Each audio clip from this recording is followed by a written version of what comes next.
नमस्कार। आज आपके YouTube चैनल समझ में आपका स्वागत है।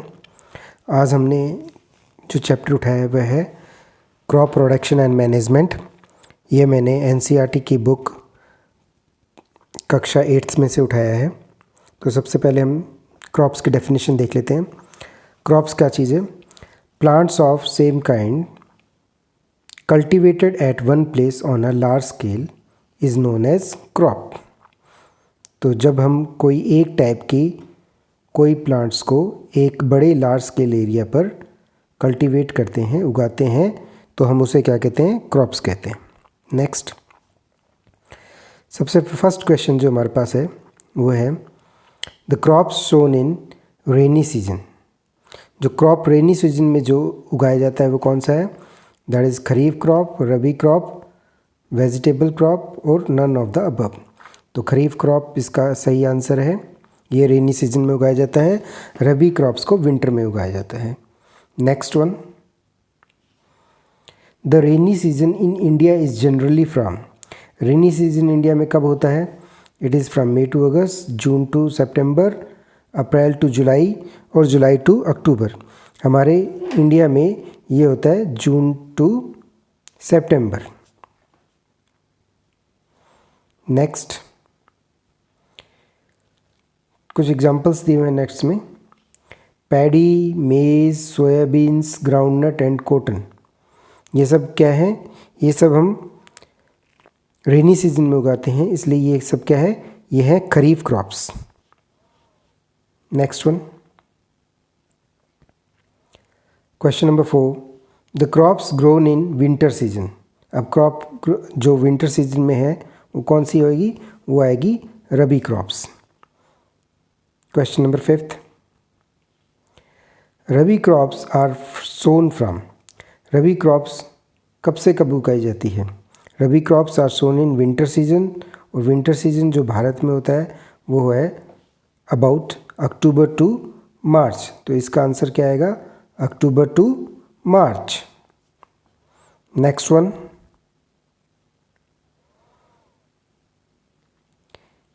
कुछ एग्जाम्पल्स हैं रबी के। Wheat, grams, peas, mustard, linseed. ये सब हम विंटर में उगाते हैं, तो ये कौन से हैं? रबी है। Next, question number 7, paddy crops can not be grown in winter. Paddy को हम विंटर में नहीं उगाते। आप जानते हैं पैडी को सबसे ज़्यादा पानी चाहिए। तो पानी कौन से सीजन में होता है? ये होता है विंटर सीजन में। That's why it requires a lot of water. So paddy can not be grown in winter season because it requires a lot of water. ये सही आंसर है। It requires a lot of temperature, ये नहीं आएगा। It requires a lot of humidity, ये भी नहीं है। नेक्स्ट वन, अब कुछ एग्रीकल्चर प्रैक्टिसेस हैं फॉर्म्ड इन करेक्ट ऑर्डर।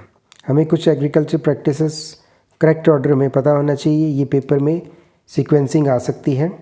तो सबसे पहले हम देखते हैं कि प्रिपरेशन ऑफ सॉइल, सॉइल को प्रिपेयर किया जाता है। नेक्स्ट हम उसमें बीज बोते हैं नंबर 2 पर। उसके बाद उसमें मैन्योर और फर्टिलाइज़र्स को ऐड किया जाता है।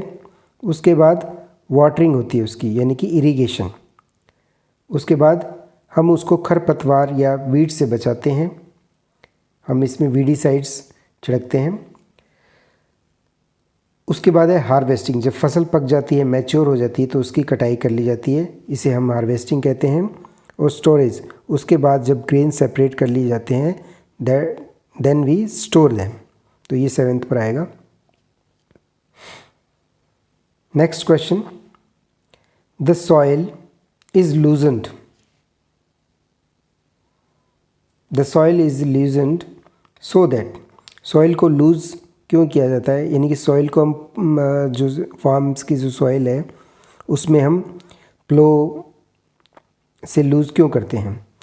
इसका रीज़न है friendly organism like earthworms and microbes can grow easily. तो जो फ्रेंडली माइक्रोब्स है, जैसे अर्थवॉर्म्स हो गए या दूसरे माइक्रोब्स हैं, वो इजीली उसमें ग्रो कर सकते हैं। ये सही है। उसके बाद the roots can breathe easily, जो रूट्स हैं प्लांट्स की वो भी आसानी से ब्रीथ कर पाएंगी। Next one, it brings the nutrient rich soil to the top. जब हम सॉइल को पलटते हैं तो जो न्यूट्रिएंट रिच सॉइल है वो ऊपर टॉप मोस्ट में आ जाती है, तो इससे क्या होता है, जो क्रॉप्स को फ़ायदा होता है। तो इसका आंसर आएगा all of the above. Next one, earthworms and microbes help in agriculture. जो अर्थवॉर्म और जो माइक्रोब्स है वो एग्रीकल्चर में हेल्प करते हैं। कैसे हेल्प करते हैं? They increase the crop yield, नहीं, इससे क्रॉप यील्ड में इंक्रीज नहीं होता। Add humus to the soil by decomposing the dead plants and animal. जो डेड प्लांट्स और एनिमल्स होते हैं वो उनको डिकम्पोज कर देती है अर्थवॉर्म्स और माइक्रोब्स, और उनको ह्यूमस बना देता है। तो ये आंसर सही है। किल हार्मफुल माइक्रोब्स, ये हार्मफुल माइक्रोब्स को किल नहीं करता। Increase the water retention capacity of soil, ये भी नहीं करता। तो इसका जो आंसर आएगा वो आएगा B, add humus to the soil by decomposing the dead plants and animals. Next one, the process of loosening and turning the soil. जो मिट्टी को लूज करना और टर्न करने को, उसे हम क्या कहते हैं? That is known as ploughing और टिलिंग। इसे हम प्लोइंग भी कह सकते हैं या टिलिंग भी कह सकते हैं। सोइंग बीज बोने को कहते हैं, इरिगेशन पानी लगाने कहते हैं, और हार्वेस्टिंग कटाई को कहते हैं। तो जो इसका सही आंसर आएगा वो आएगा A, tilling. Next one, tilling is done with the help of. Tilling किसकी हेल्प से किया जाता है? ये हम ऊपर देख चुके हैं। Tilling will be done with the help of plough. हो वीड्स को उखाड़ने का काम आता है। थ्रेशर फसल को सेपरेशन का काम आता है, ग्रेन्स को शेफ से सेपरेट करने का काम आता है। लेवलर जो लेवलर है वो इसको ज़मीन को लेवल करने का काम आएगा। नेक्स्ट वन, हो इज़ यूज्ड फॉर। हो किस काम आता है? लेवलिंग द फील्ड, नहीं आएगा। Removing weeds and for loosening the soil, ये इसका सही आंसर है B. Next one, sowing the seeds, नहीं। Next question, appropriate distance between seeds is necessary. जो सीड्स के बीच में सही दूरी रखी जाती है, इसका कारण क्या है? To avoid overcrowding of seeds. जो सीड्स का ओवर क्राउडिंग है उसको बचाने के लिए, ये बिल्कुल सही है। To allow plants to get sufficient sunlight, ये भी सही है। To allow plants to get sufficient nutrients and water, ये भी सही है। तो इसका जो आंसर आएगा वो आएगा D, all of the above. Next, एक नोट दिया गया है, इसको हम पढ़ लेते हैं। Damage seeds are hollow and light, therefore they float on water and thus can be separated from good and healthy seeds. जो डैमेज सीड होते हैं, जो ख़राब सीड्स होते हैं, वो अंदर से कैसे होते हैं? खोखले और हल्के हो जाते हैं, जिसके कारण वो पानी में तैरने लगते हैं, और उनको इस तरह से जो गुड और हेल्दी सीड से अलग किया जा सकता है। ये बहुत एक इम्पॉर्टेंट प्रोसेस है जो किसानों के लिए। इससे क्या होगा, जो वो अपने हेल्दी जो सीड्स हैं उनको बोने के लिए रख सकते हैं। नेक्स्ट वन, अब एक डिफरेंसेस दिए गए हैं, डिफरेंसेस बिटवीन फर्टिलाइजर्स और मैन्योर। ये एग्ज़ाम के लिए ऐसे इम्पॉर्टेंट है। डिफरेंसेस में कुछ डिफरेंसेस पूछे जा सकते हैं, और ये मैंने अपने पिछले यूट्यूब वीडियो में भी करवाया था। हम इसको यहाँ पर दोबारा से एक बार चेक कर लेते हैं। Fertiliser is man made inorganic salt. Fertiliser क्या है? मैन मेड इनऑर्गेनिक साल्ट है। While manure is organic substance. Next difference, fertiliser is prepared in factories, ये फैक्ट्रीज में प्रिपेयर होता है, जबकि manure is prepared in fields. Next difference,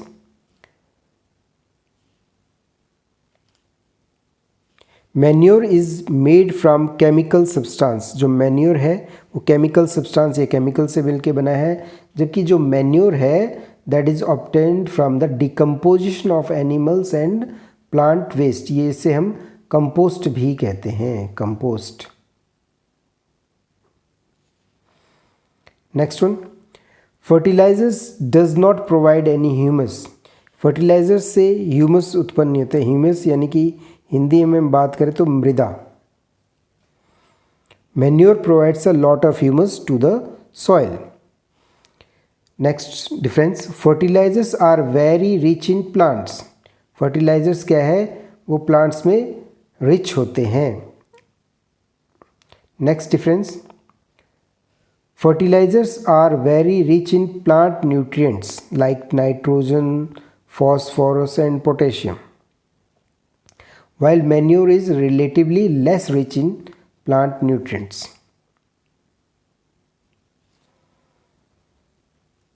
Next difference, fertilizers are lightweight. Fertilizers कैसे होते हैं, lightweight होते हैं, हल्के होते हैं, जबकि manure कैसे होगी, they are bulky. Excessive use of fertilizers makes land less fertile. यदि हम बहुत ज़्यादा फर्टिलाइज़र्स का यूज़ करें, क्योंकि वो केमिकली मेड है, इसलिए वो लैंड को इनफर्टाइल बना देंगे, ख़राब कर देंगे, जबकि manure does not make the land infertile. Next difference, fertilisers causes water pollution. क्योंकि ये केमिकली मेड है इसलिए ये वाटर पॉल्यूशन पैदा करते हैं, जबकि manure does not cause water pollution. Next, use of fertilizers do not improve the texture of the soil, while manure improve the texture of the soil. Next difference, fertilizers do not improve the water retention capacity of the soil, जबकि manure क्या करेगा, उसकी water retention capacity को बढ़ा देगा। Next one, fertilisers do not increase the friendly microbes. ये chemically made होने के कारण फ्रेंडली जो माइक्रोब्स है, जो किसानों के लिए, जो फील्ड्स के लिए फ़ायदेमंद होता है, उनको इंक्रीज़ नहीं करता, जबकि manure increases the number of friendly microbes. Last difference, fertilisers do not make the soil porous. Fertilisers उस सॉइल को पोरस नहीं बनाते, जबकि मैन्योर क्या करते हैं, they make the soil porous due to which exchange of gases become easy. और इससे क्या होता है, जो एक्सचेंज ऑफ गैसेस है वो रूट्स के अंदर वो आसान हो जाता है। नेक्स्ट क्वेश्चन हमारा 14 number question,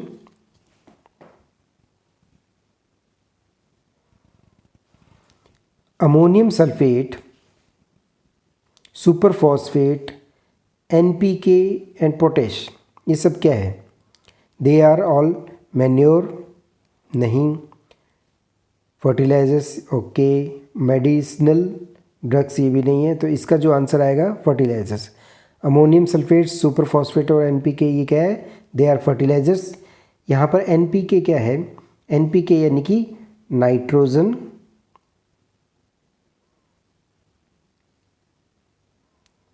phosphorus,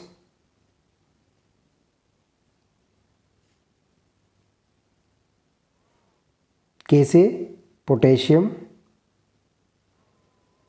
These are important for the soil.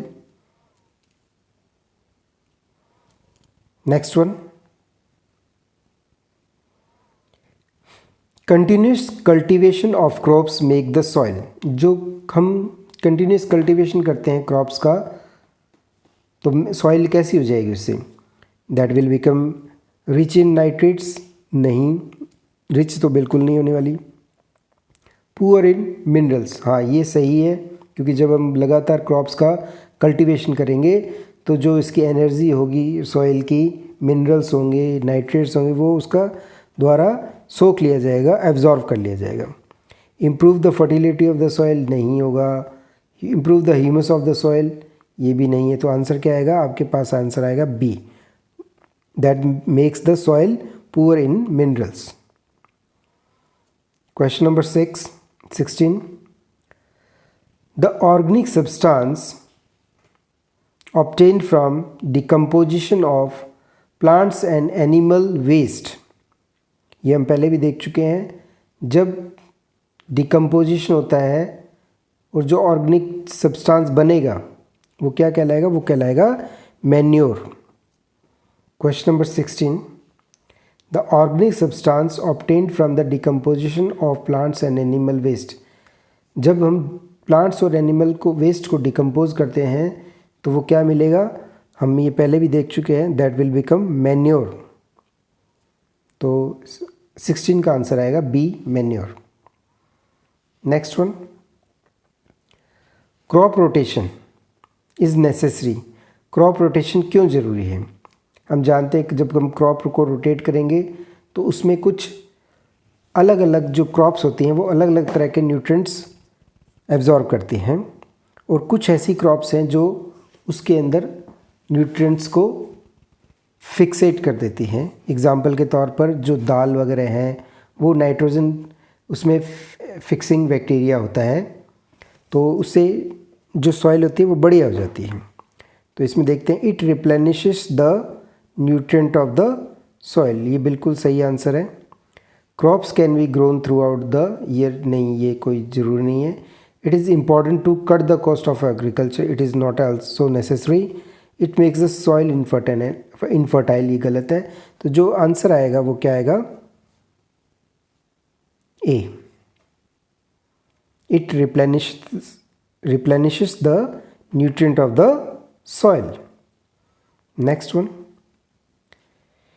it is advised to grow leguminous plants after wheat crops।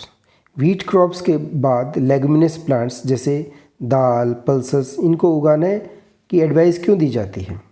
तो हम जानते हैं कि जो लेगुमिनस प्लांट्स में होते हैं वो कौन सा एक बैक्टीरिया होता है इसके अंदर जो रूट नोड्यूल्स के, that is rhizobium bacteria. Rhizobium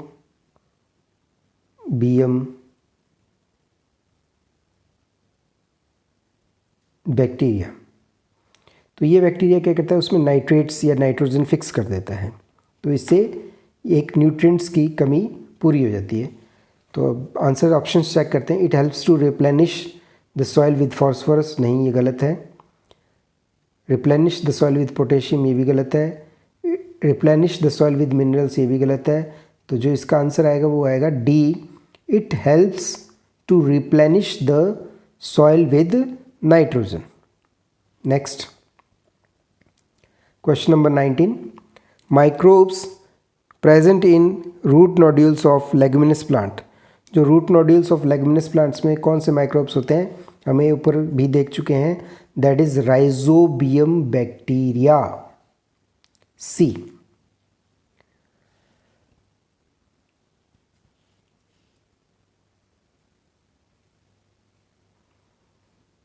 question number 20, rhizobium bacteria present in root nodules of leguminous plant converts atmospheric nitrogen to water soluble nitrates, ये बिल्कुल सही आंसर है। converts carbon dioxide to carbohydrate, नहीं। converts atmospheric oxygen to oxide, ये भी नहीं आएगा। converts water to oxygen, ये भी नहीं आएगा। तो जो इसका सही आंसर है वो आएगा A, the rhizobium bacteria converts atmospheric nitrates to water soluble nitrates. Next one, question number 21, organic manure is better than fertilizers। जो organic manure होता है वो fertilizer से बढ़िया होता है, क्यों? ये हमने differences में देख चुके हैं। इसको एक बार रीड आउट कर लेते हैं। It enhances the water holding capacity of the soil, सही है। It makes the soil porous due to which exchange of gases becomes easy, ये भी सही है। It improves the texture of the soil and increases friendly microbes, ये भी सही है। तो इसका आंसर आएगा all of the above। Next one, question number 22, plant contains nearly, plant में कितना पानी होता है? Plant contains nearly how much water? It contains nearly 90% water। Next, question number 23, water is necessary for plants. Water plants के लिए क्यों ज़रूरी होता है? तो हम चेक कर लेते हैं सारे answer. For the germination of seeds require moist condition. Germination of seed के लिए ज़रूरी है, बिल्कुल सही है। To dissolve nutrients and minerals for transportation to each part of the plant, ये भी सही है। To protect the plant from both frost and hot air currents, ये भी सही है। ये थर्ड ऑप्शन आपको आना चाहिए कि जो पानी है वो जो फ्रॉस्ट होता है और जो धुंध होती है, धुंध में जो हम जिसे हिंदी में पाला लगना कहते हैं वो, और हॉट करंट्स जो लू है उससे फसलों को बचाती है पानी, ये ध्यान रखिए। तो ये एक इम्पॉर्टेंट पॉइंट है। तो इसका जो आंसर आएगा all of the above. Next one, question number 24, supplying water to crops at regular interval is called. जो पानी हम सप्लाई करते हैं रेगुलर इंटरवल पर, हम उसे क्या कहते हैं? हम उसे वाटरिंग कहते हैं, इरिगेशन कहते हैं, हार्वेस्टिंग कहते हैं या कल्टीवेशन कहते हैं। तो इसका जो सही आंसर आएगा वो आएगा B. Next one, question number 25, besides moat, chain pump and rahat, following is a traditional way of irrigation of crops. जो ट्रेडिशनल वे है इरिगेशन का वो इनमें से कौन सा है? Sprinkler system, dhekli, drip system, canal. Dhekli का नाम हमने कम सुना हुआ है, यही एक ट्रेडिशनल मेथड है, बाकी सब मॉडर्न है। इसमें क्या होता है, एक वाटर सोर्स एग्जांपल वेल पर एक लीवर इस तरह से अटैच होता है, यहाँ एक नीचे बाल्टी या कुछ भी बंधा हुआ है और हम इसको नीचे की साइड पुल करते हैं तो पानी ऊपर की तरफ आ जाता है। ये डेकली का एक सिस्टम है। Next one, which system is useful in irrigating coffee plantation. Coffee plantation के लिए इरिगेशन का सबसे बढ़िया सिस्टम कौन सा है? कॉफ़ी एक लार्ज एरिया पर पहाड़ों पर उगाई जाती है, तो इसके लिए जो सबसे बढ़िया सिस्टम होगा that will be sprinkler system, C. Next one, drip irrigation is best in. Drip irrigation कहाँ बढ़िया है? हम जानते हैं कि जो ड्रिप इरिगेशन है वो बूंद बूंद सिंचाई प्रणाली है, तो ये पानी को बचत करने की टेक्निक है। तो ये सबसे अच्छी कहाँ होगी? ये हमारे गार्डन्स में, टी प्लांटेशन में, लॉन में या शुगर केन की फसल में, ये सबसे बढ़िया होगी गार्डन में। Next one,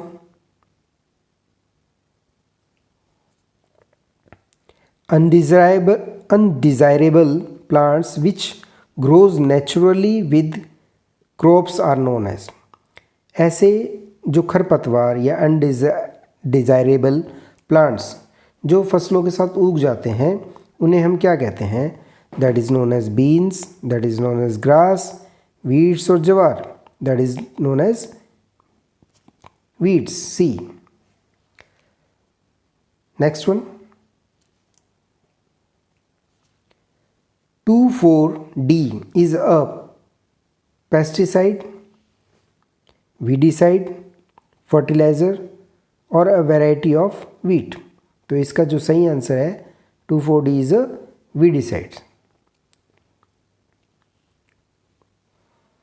Question number 30, the removal of undesired plants with the help of certain chemicals is called।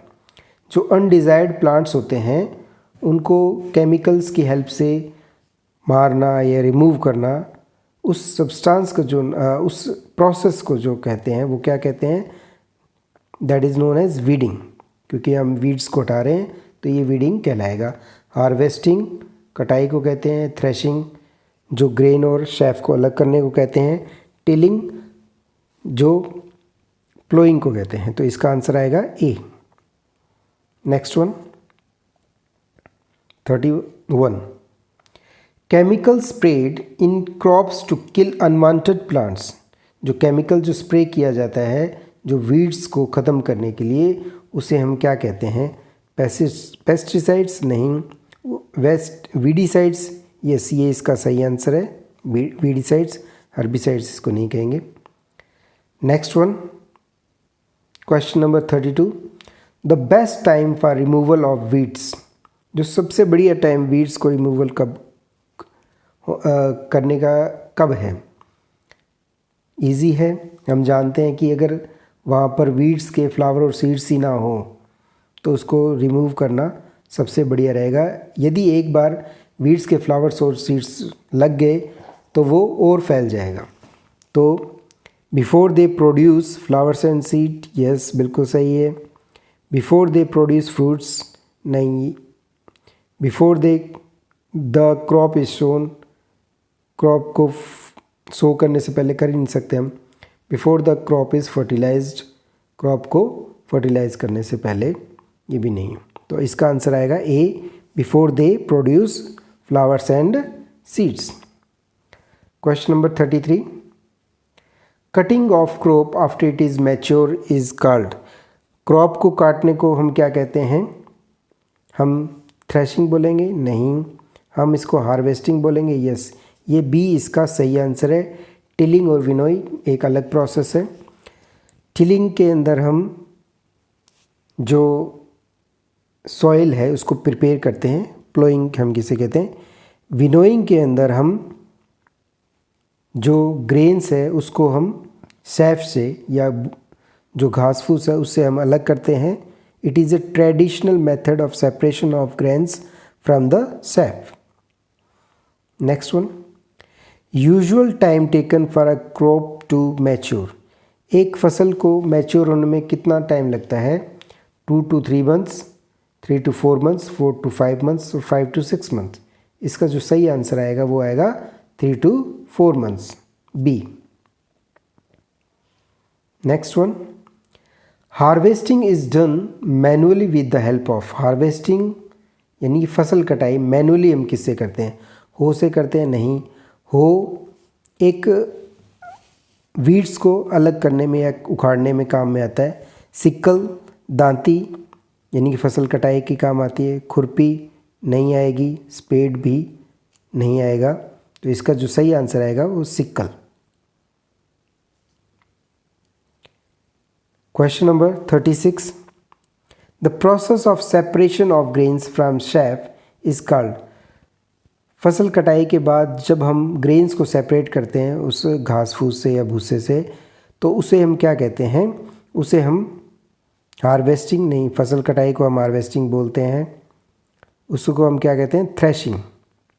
इसके लिए एक मशीन यूज़ होती है जिसे हम थ्रेशर बोलते हैं। वीडिंग नहीं है और टिलिंग भी नहीं है। Next one question number 37, manual separation of grain and chaff is called. ये हम ऊपर एक क्वेश्चन में देख चुके हैं। तो मैनुअल सेपरेशन जो होगा ग्रेन्स और chaff का, उसे हम क्या बोलेंगे? Harvesting, threshing, winnowing, tilling. इसका जो सही आंसर आएगा वो आएगा विनोइंग, सी।